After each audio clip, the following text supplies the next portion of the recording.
Hello, how are you doing? Welcome back to the channel. In today's video, I'm talking about the latest involving Worcester Warriors. It's all developed in the last 24 hours or so. They've been suspended from the league. They are into administration, so I get into all of that. But it's a little bit different in the video because I'm chatting to Shaban on TalkSport 2 on the social. I was in there chatting this afternoon. So it's a video of our conversation where we get into what's happened, why it's happened, and possibly maybe what might come from this in terms of English domestic rugby and the Premiership. I did a couple of videos ago on this channel chatting about Wasps and Worcester. This is specifically on Worcester. So hope you guys enjoy it. If you're new here, please subscribe to the channel, like the video, and leave a comment down below as well. All right, let's get into it. Sports Hard Nut is here as well. Hi, Alfie. Hi, Shaban. Are you well? I'm very well. How are you doing? Yeah, really, really well, thanks. I cannot complain. We have some problems, don't we? Problems when it comes to Worcester. I have to ask, Worcester Warriors, what exactly is going on here? So obviously this situation has been developing throughout the summer in terms of Worcester and the financial worries at the club. As of 5 p.m. yesterday, Worcester have been suspended from the Premiership and their women's side have also been suspended from the Premier 15s. The gates have been locked at 6 ways at their stadium. They've been completely suspended by the RFU because they failed to provide insurance cover. Their insurance for the players essentially ran out. The insurance at the ground and training ground and everything ran out. They also couldn't provide funds to show that staff and players would be paid on time, which has been a major issue throughout the summer. And they also couldn't provide credible plans that the club were going to be taken over or that their financial issues were going to be resolved, essentially. So they are suspended after just 3 rounds of the Gallagher Premiership. Worcester currently suspended. That's absolutely terrible. How is a club this big at this level? How's this happened just on one morning this went on? Yeah, well, it speaks to wider financial issues within rugby as a whole in terms of the Premiership. Most of the clubs lose money. All of them rely upon owners bankrolling it and accepting taking losses. So there's a wider discussion to be had about domestic rugby in England and the finances around it. In terms of specifically Worcester, what this has done is suspended them for a couple of weeks to see if they can get a takeover, if any financial aid can come in. So we could see them play in the Premiership again this season if new buyers are found in time. But it's a bit of a ticking clock on this because if the players aren't paid again on time for this month, which at this moment in time looks really, really unlikely, then those players are free to leave, rip up their contracts and move to other clubs as well. So there's all sorts of things going on here. And yeah, it's a situation that will continue to develop. How good are Worcester? Tell me about their fan base. Tell me about the kind of club that they are. Are they very highly thought of?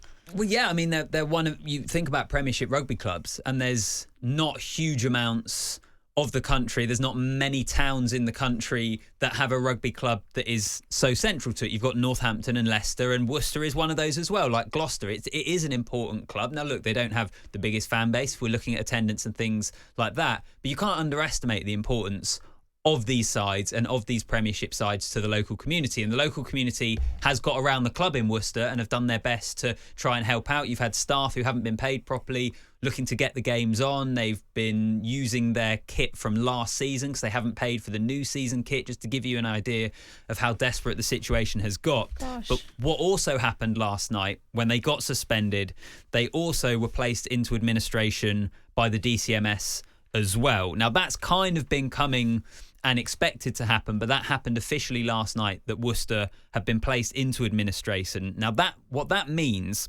according to the RFU rules, is Worcester will be relegated from the Premiership at the end of the season. So even if they are in 3 or 4 weeks' time able to keep playing in the league, whatever happens, they will be relegated from the league unless, and this might be what they're hoping for, they can prove that their whole financial issues aren't their fault.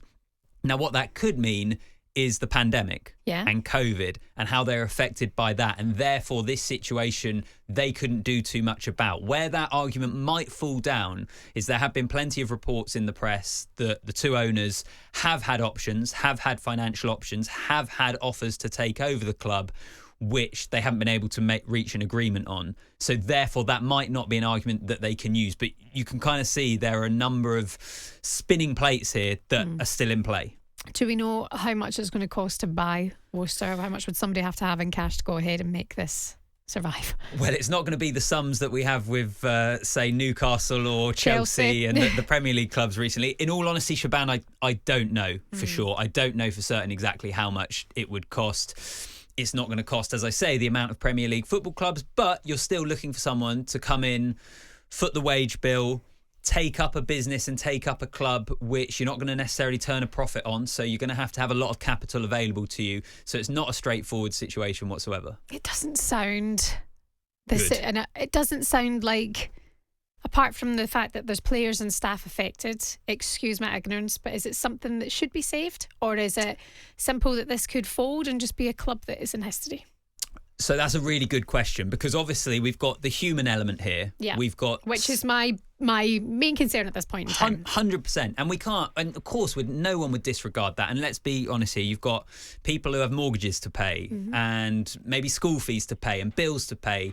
And that element of this is terrible. Those people might be being made redundant. We don't know. We'll wait and see. But as we mentioned at the top of our chat, this does lead to a wider conversation in rugby that the Premiership as it stands at the moment isn't profitable. The way the league is structured doesn't work. There's 13 teams in the Premiership at the moment. I mean, that is an utterly ridiculous number. One team each week has a bye week. Just do the numbers. It doesn't work.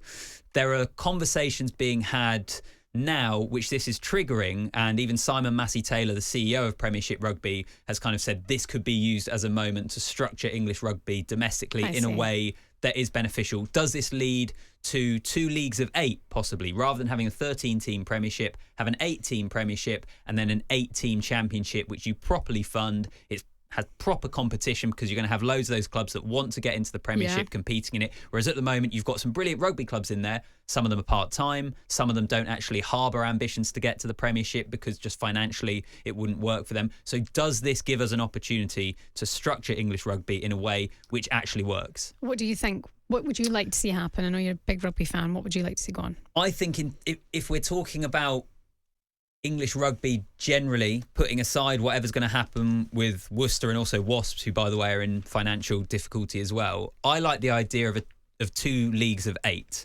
because if you think about it at the moment, we've got a 13-team Premiership.